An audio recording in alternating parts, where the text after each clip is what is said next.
In a world of advertising clutter brought on by an increasingly saturated market of more products than we can ever hope to own, brands must set themselves apart to stay relevant to consumers.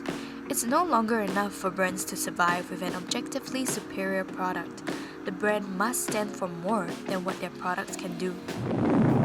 In the book, Branding Through Storytelling, we are told that commercials are using the art of storytelling in its purest form, especially as companies experience an increasingly urgent need to differentiate themselves from the competition while giving their consumers an added value experience that transcends the actual products.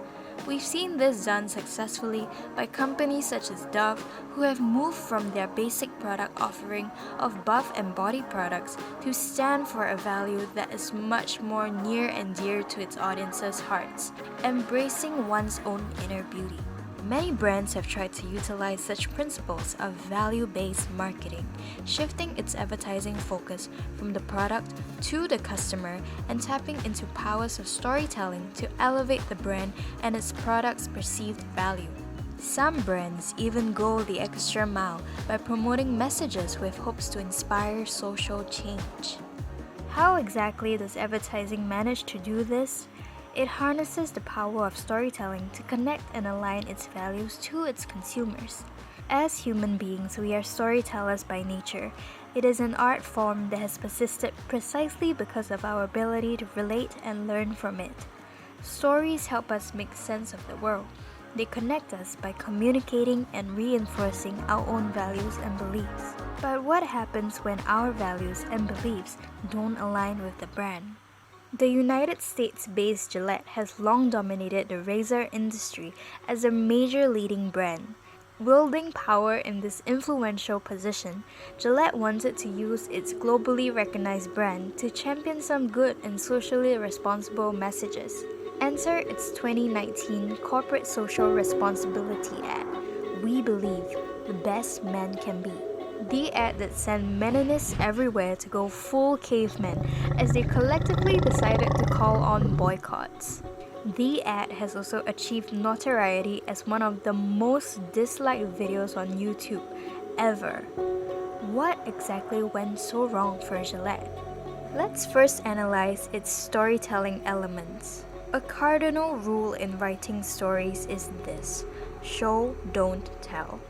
One key function of storytelling is in its educational value. Think of all the bedtime stories you were told as a child. The tortoise and the hare taught us to persevere, while the story of David and Goliath willed us to be stronger than fear. These messages are never explicitly stated throughout the telling of these tales, but rather derived with our own understanding.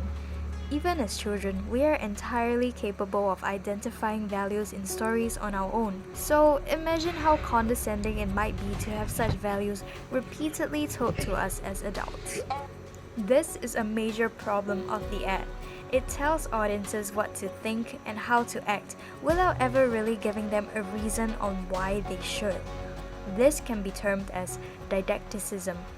In his analysis of didacticism in literature, Charles Rapp tells us that audiences do not appreciate didacticism, as its overt instruction can arouse suspicion of intellectual vices in the author, such as intellectual arrogance, dogmatism, and prejudice, which can make the lessons the author seeks to convey less rationally acceptable. This exactly echoes what men find despicable about the ad, that it arrogantly criticizes them to a point of excess by hinging on the sweeping statement that they are violent bullies and rapists. To analyze how audiences arrived at this conclusion, let's take a look at the ad's depiction of character. We'll tackle this by considering Sid Field's list of qualities that make up a good character: dramatic need, point of view, attitude, and transformation.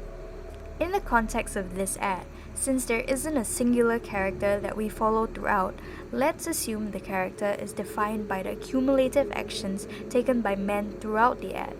The dramatic need of the character is repeatedly articulated in the voiceover, didacticism, and that is none other than the Gillette slogan. Is this the best a man can get? It is hence established that our character's dramatic need is to become the best version of themselves. That's a little bit fluffy and vague, but more on that later. Let's now consider the point of view. Our point of view shades and colors the way we see the world. Since this ad is meant to target men, the main target audience for Gillette's line of razor products, it should ultimately reflect the point of view of a large majority of men. But alas, here is where it stumbles. The ad opens and immediately alludes to controversial issues like the Me Too movement, The Me Too movement against sexual harassment. to which many men have responded with a counter hashtag of not all men. It's a knee-jerk reaction they take at this point, so by establishing that context so early on, Gillette was setting itself up against an unavoidably defensive and dismissive attitude from its audience that would be very difficult to overcome. Things pick up a little bit for Gillette when we see the character attitudes reflected in the ad, particularly here. Excuses. Boys will be boys. Boys will be boys. Boys will be boys. It's a statement that is all too familiar in the fabric of our cultural zeitgeist.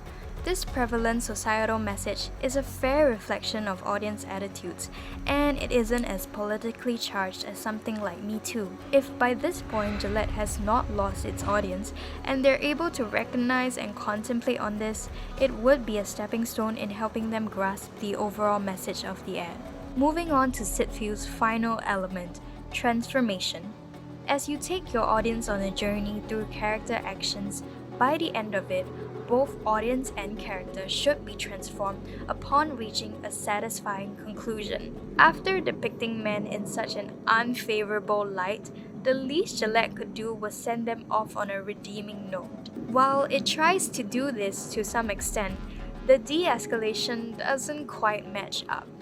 As Nancy Duarte states, in storytelling, your audience is the hero, not you. We see men make little attempts to be heroes, but the emotional payoff is scarce considering that they were initially branded as bullies and rapists. With this ending, albeit hopeful, Gillette falls short as it places its audience as a mere prospective hero in some form of an idealized future. And that weakens the story as we never actually see this being actualized. Tying this back to our dramatic need of becoming the best a man can get, it leads cynical viewers to a question and not a conclusion. Is this the best a man can get? Well, it's disappointing to say the least. So that concludes my analysis of Gillette's ad from a storytelling perspective. You may scan the QR code here to read a written report further detailing my thoughts.